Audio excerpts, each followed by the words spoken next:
Hey, That's Steph, awesome. I am outside today. Look at you getting that vitamin D. There you go, the vitamin D. We're here in New York. It's been 80 degrees all week. It's going to be 80. See what you're missing out on? See, that's perfect weather. I love that temperature because you can actually be outside and not sweat to death. That's right. We went bike riding to Jones Beach. We saw the air show. We did it all here on Long Island. How is it in Texas? And you didn't get sunburned. I feel like whenever I see people go to the air show, they always come back bright red. So you did the right thing. You covered up with sunscreen. That's right. That's right. It's all about the bike riding this weekend. I'm trying to get into the groove here, but it's Memorial Day, so we have to pay homage to all the people, all the men and women that served for our country and died for our country, to give us the opportunity to do what we do, right? Yeah, and I kept thinking yesterday how important it was for a time to remember to come together in remembrance of the freedoms that these men and women died for.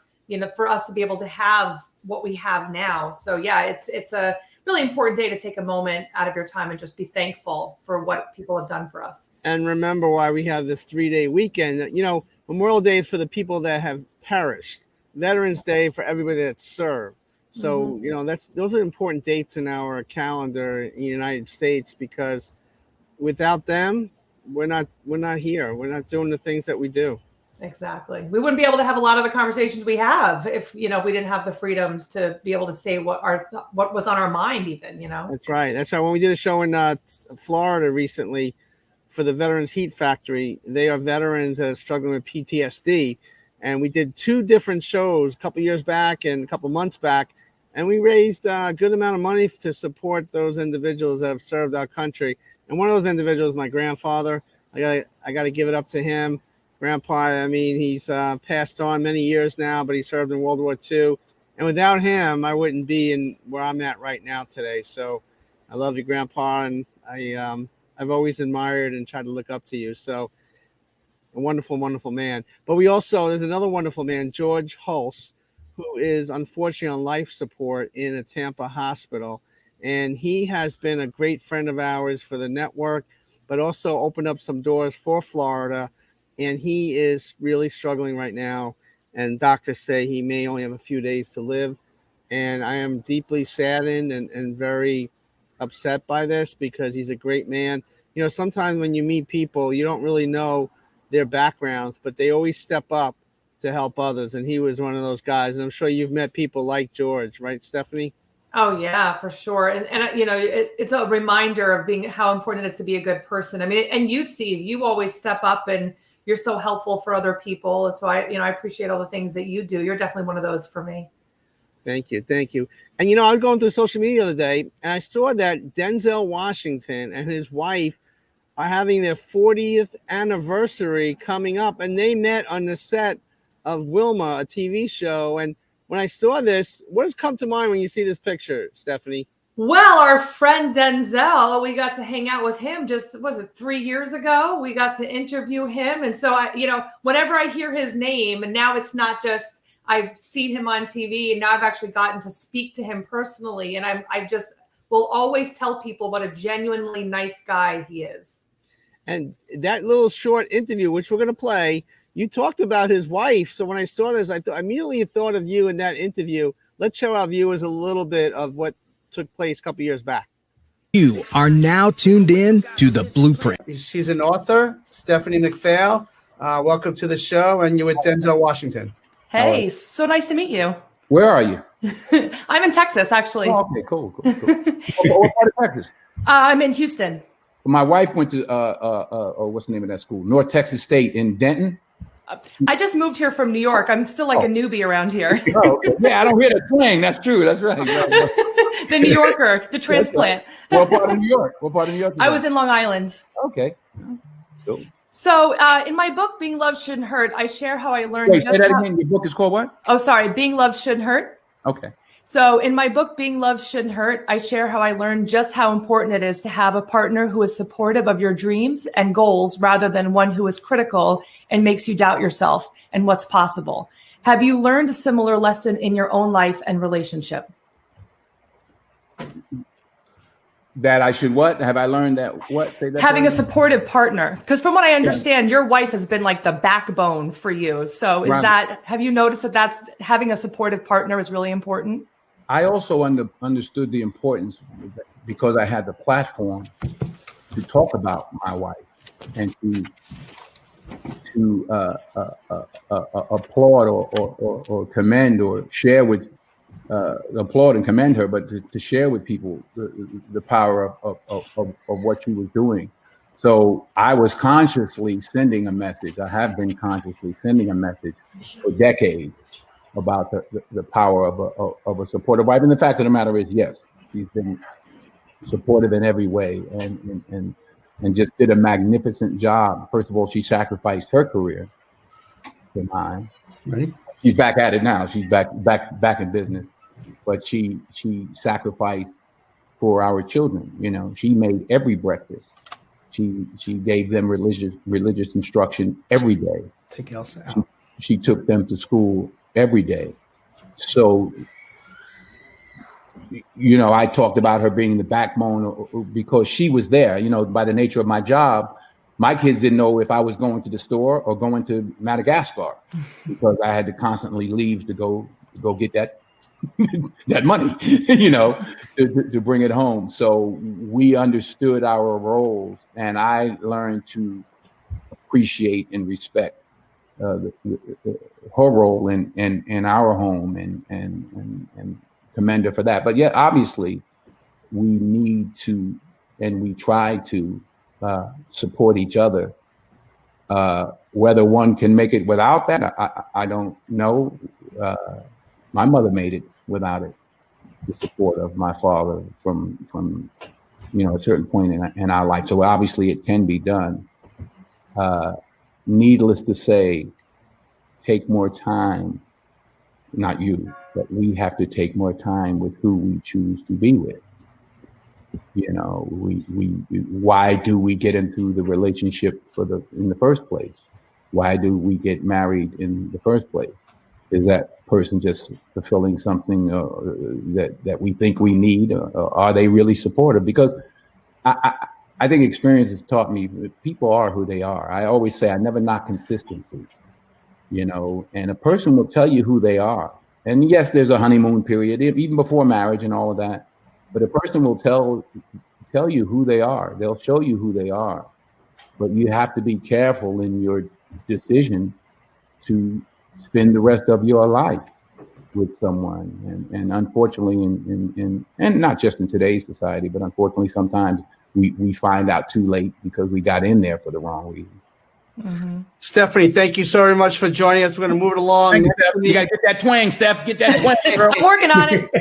There you go, Stephanie. All right, Thank you for now. calling us. So, Stephanie, when you see that and you see 40 years of marriage, that is a blessing, isn't it? It's amazing. And, you know, and he just always speaks so positively of his wife and the fact that he's so appreciative of what she gave up in order for him to pursue his dream, and how excited he is that she now can do her own thing as well. I mean, that's a type of partnership where you're really just helping each other level up. I mean, she saw that he was doing really well, that he was going to move forward. And instead of trying to push her own agenda, she said, you go do you, I'll take care of the kids and we'll do what we need to do. So that's partnership. You know, that's a great reminder of partnership. Well, that was a special moment in time, and who knows, maybe we'll catch up with him one of these days again. That'd be awesome. Very cool. I mean, he wanted to keep talking. I know. We had to go because we only had a limited amount of time, but you could tell he was ready to keep it going. You were like, come on, Denzel, we gotta move it. Well, I had other people that wanted to share that moment in time, and it was a really proud moment for what we do collectively, but also to see you share your thoughts and professionalism with him. It doesn't get better than that. No, definitely one of my bucket list moments for sure. Mm-hmm. That's right. Well, why don't you have the honors of introducing our next guest here? Sure. Well, let's see. Allison is a mindset coach focusing on using one-on-one trainings, including live training, to help disrupt and release her clients from old beliefs and toxic thought processes that no longer serve them. Well, let's bring her on because she's been waiting patiently. Allison, are you there? Yes. Hello. Welcome to Kick Unhealthy Relationships to the Curb. That's Stephanie McPhail. I'm Steve Vaccaro. We do this thing every Tuesday night from 6 p.m. Eastern Standard Time. So we're very happy and honored that you're on the show tonight. Yes, thank you for having me. Thank you. So talk about your amazing work. I mean, I see that you're really changing the lives of so many people. Talk about that passion that you have internally and how you share that with others. Well, I recently shifted focus to this. I felt for a long time that it was something that I should have been doing all along, but I had my kind of doubts. But I one day realized that there were still people out there going through the stuff that I went through. And I couldn't sit there any longer and not do anything about it, knowing that there were people struggling to go through what I went through that didn't have a support system, because I didn't have a support system when I was going through all of that. And so I want to be that support system for others. So what is that big thing? So what really led you to this? I mean, what's the big elephant in the room of what you had to go through in order to get to where you are now? Because, that's one of the things that we talk about all the time in this show is we all have our origin story. I mean, I'm passionate about helping women heal from toxic relationships because I know all too well what it's like to be in one. So what's your story? So the biggest story would be the relationships as well. I went through one relationship that we were really, really good friends, and we kind of crossed that line, and I don't think we should have. And we, just things started coming up, and there was a lot of lying, a lot of cheating, a lot of manipulation on their end. But I had started kind of getting to a point where I was overthinking, I was obsessing, I was just kind of really wanting that relationship just for the sake of being in a relationship, getting it, like you guys were saying, from a point of view that was not the relationship I should have been in, but I was just longing to be with someone that I kind of didn't really see all of those hints or those red flags of being like, hey, this is not the relationship you need to be in. And so a little while went by, and, we ended that. But I didn't do the internal work. I didn't listen to, what other people were telling me at the time. And so when I got into a second relationship and I noticed the same things were happening again, I couldn't believe that I had allowed myself to go through that a second time. And I started to, in a sense, kind of lose it again. And one day I told a friend everything that was going on, and, years went by and I was on the verge of leaving, but I couldn't bring myself to actually do it until I told my friend a story, how everything was going. And she looked at me and she was like, what the heck? What are you doing? And I was like, that's a great question. and I started to really sit there and think about what it was that I was doing. I ended that relationship, but this time I decided, what was my part in this? How do I ensure that when it's time for me to get into my next relationship, I'm not coming with the same energy and I'm healing from what I went through with those other two instead of going through that again a third time? So I did a lot of inner work. I did it all on my own. It was a very, very emotional process for me. And so when I finally decided to date again and, met the man that I've been married to for the last 6 years, I knew that there were other people still in that situation that took me so long to get out of, they don't know what to do. And so that's where that passion comes from. But a lot of my work starts more in just that connection to ourself and how we love ourselves and that relationship we have with ourselves first. So that's where my process starts with everyone. Where do you think that started for you, where you were, it sounds a little bit like there was this neediness and trying to hold on so tightly to that relationship. Where did that start for you? Yeah, I know exactly where it comes from. My mom her biggest fear in life is dying alone. and not having someone to share her life with. And, so she has been in multiple relationships and multiple marriages. And I feel like that was just kind of the, in a sense, example we got growing up was, oh my gosh, I need to be with someone. I need to be with someone. I need someone else, instead of realizing like, no, all you need is you. Everybody else is just a bonus. Mm-hmm. Has your mom shifted at all since you've been doing all this work? Has she seen what you're doing, or is it she's still keeping doing her own thing? She's still doing her own thing. I've had the conversation with her a few times because I noticed she's doing the same thing and just getting the same relationship over and over and over again. Mm-hmm. But I think it's going to take a lot for her to finally let go of that need for another person. This is Kick on Healthy Relationships to the Curb. That's Stephanie McPhail. I'm Steve Vaccaro. Our special guest, Allison Gwen. Now, Stephanie, we've heard this story over and over again, the work that you do, because when you go from one relationship to another, there's a moment where you say, oh my God, it's happening again. That must be so deflating at times, right, Steph and Allison? Yeah.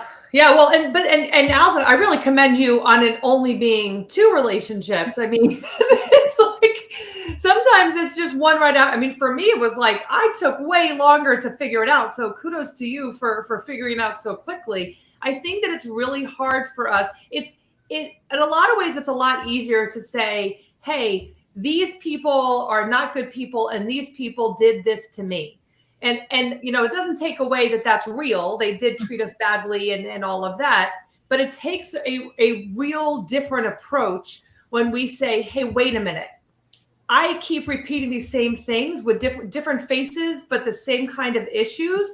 What am I doing that's allowing me to keep getting into these situations that I keep telling myself I don't want to be in? And it's not always easy to take that real hard look at yourself and say, hey, there's something going on that I need to work on that I can fix so that I don't repeat the same patterns.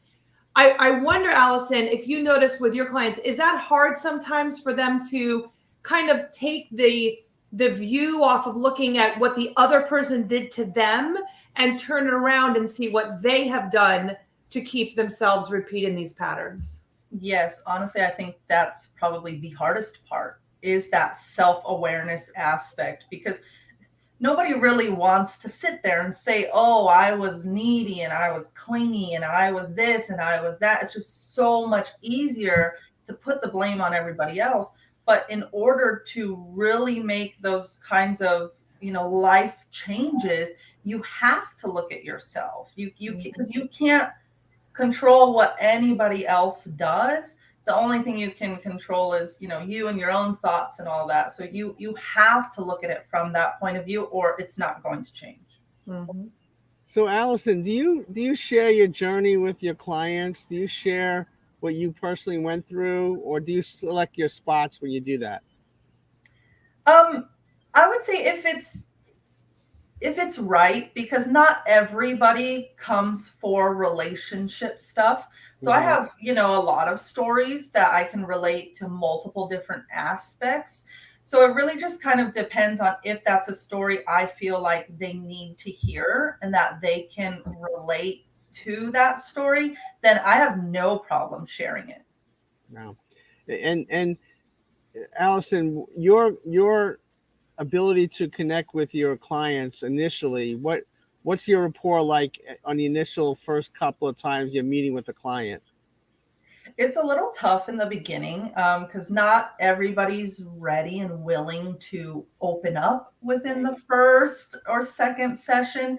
It really does take kind of the approach of building that relationship first and getting them to trust you. And if that's where, if I need to, I start sharing those personal stories so they can be like, okay, this is somebody who has actually gone through this, has actually done the work, and has then, come out on the other side in a better position than where I was before.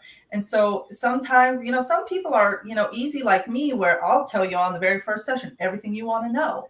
But some people are a little more reserved and they take a little more time to nurture and build that relationship before they're ready to open it all up.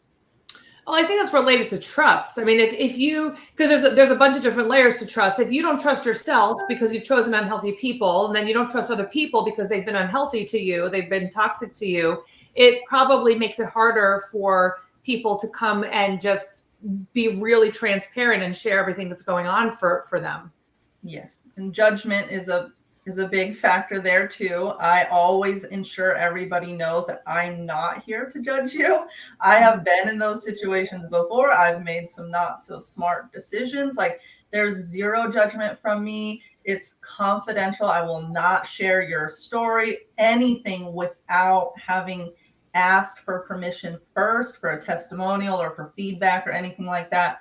So I'm always, doing my best to ensure that they understand that this is a safe space for them to share their experience. And Allison, how do you measure growth with the clients that you work with? I know each person has a different journey, but how do you measure that from time after time when you're meeting with them? I would say a lot of the times it's all still going back to that self-awareness. Once they're kind of able to start acknowledging that fault, if you will, and once they begin to open up more and they're saying, like, hey, I implemented, these methods, and this is, I'm feeling lighter, I'm feeling happier, I'm feeling, maybe ready to start dating again, or ready to get back into whatever it was that was holding them back. So it is, of course, a person to person basis, but a lot of the times they start to just feel better about the process, and they start to have a brighter vision for their future. Whereas in the beginning, it's very, this is all I'm destined to go through and I'm doomed for forever. And then they start opening up and learning how to handle these things. And then they start seeing, like, okay, there is a better side to this. Mm-hmm. I think it's hard sometimes when you've been in so many toxic relationships to see that there's something better. Yeah. Yeah. I mean, and what is the goal? Do you set up a personal goal for each person once they reach that aha moment? Is that it's a pivotal time? So how do you work with them after they reach that moment?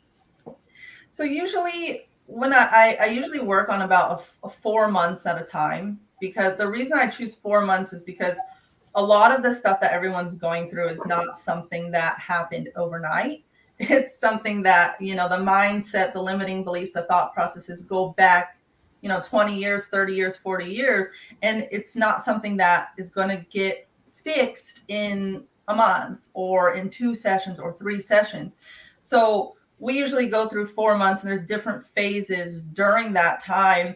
And so a lot of people will have multiple aha moments, and a lot of people, they might get closer to the end and be like, I still haven't gotten, I'm still looking for that thing. And sometimes I have to reiterate to them that the progress they've made so far, even if they haven't had that, oh my God, my life has drastically changed like someone else, everybody's on a different path here. Not everybody, 4 months is my thing, but you might need 6 months, you might need a year. Like, it's hard to really put, kind of a timetable on those things. Well, and I think also it depends on how ready that person is to implement all the information they're getting, because, I have people come to me and they don't really do the things. I'm like, you got to do the things. Yeah. You got to still do the things. And then they start doing a little bit. And they're like, oh, okay, this is what you mean. Then they start seeing the shifts more quickly. So I think sometimes it's, again, that lack of trust in self, and then the ability to actually take action on the things. And then all of a sudden, when they start doing that, then they notice those differences, and then it's more exciting to make those changes. See, Allison, Stephanie and I have been doing the show for 3.5 years. She keeps telling me, Steve, do those things. She hasn't let go of me yet, so I have to continue to do those things. Got to keep working on it, Steve. All the important stuff. I mean, hey, we got you outside doing bike rides. But you never tell me what those things are. You got to tell me. Hey, I get people all the time. So Allison and viewers, we definitely have some people. I've chosen some people that are into nutrition and exercise to help motivate Steve in his healthy journey of that stuff. So look at you. You're starting to do it. It's slowly. You start doing it, and then you see changes. All right. Stephanie, this show's not about me. Let's drop it right now, okay? So, it's not you. Allison, I mean, the amazing work that you're doing, and what's your goals for the rest of this year and moving forward with the work that you do, but also for all the clients that you work with? Well, I want to start doing more in-person events. So I can actually, like, a lot of the stuff right now is virtually done, but I want to actually be able to meet the people that I'm helping and do these workshops with people that live here. I want to just kind of, maybe travel around a little bit to host workshops and speaking engagements and things like that so I can reach more people. I just personally prefer in person. I just love it so much. But a lot of people, to reach the masses, virtually is going to be better. So I do really want to start getting in those in-person events, getting into speaking engagements and, hosting retreats and stuff.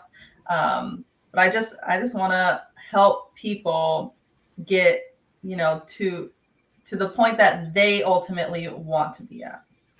That's beautiful work. How can people get a hold of you or contact you or learn more about what you do?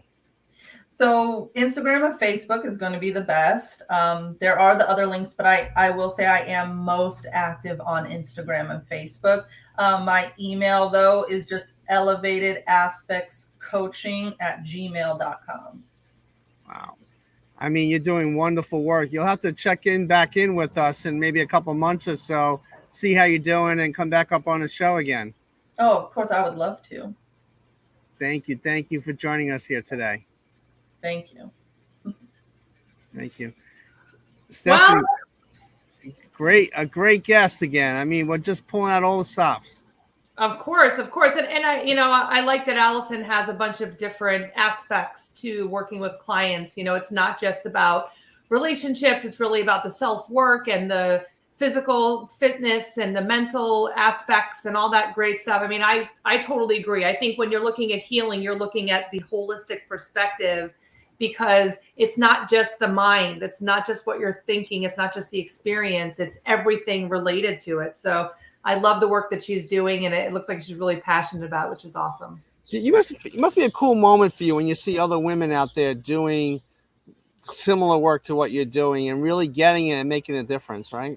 Well, I love it because, I mean, just like what you do with therapy, is that not every person is going to be the right fit for every person. So you've got to have different personalities. You've got to have different backgrounds. You got to have different experiences, because the right person will speak with a client in a way that client gets it finally. We've all had those moments where we're like, I just don't understand what they're talking about. But when you have the right fit, then we get to see those shifts more quickly. So, if you're looking for support, and you're thinking like, oh, I don't know who to go with. I mean, whether it's Steve, whether it's myself, whether it's Allison, or the other amazing guests that we have, we bring people on here for you to see all the different possibilities that are out there. You just got to find the right person for you.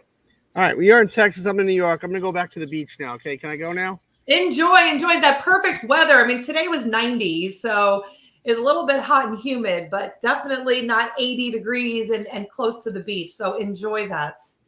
God bless you, Stephanie. Have a great day, and come on back next week. Kicking healthy relationships to the curb. Bye, everybody.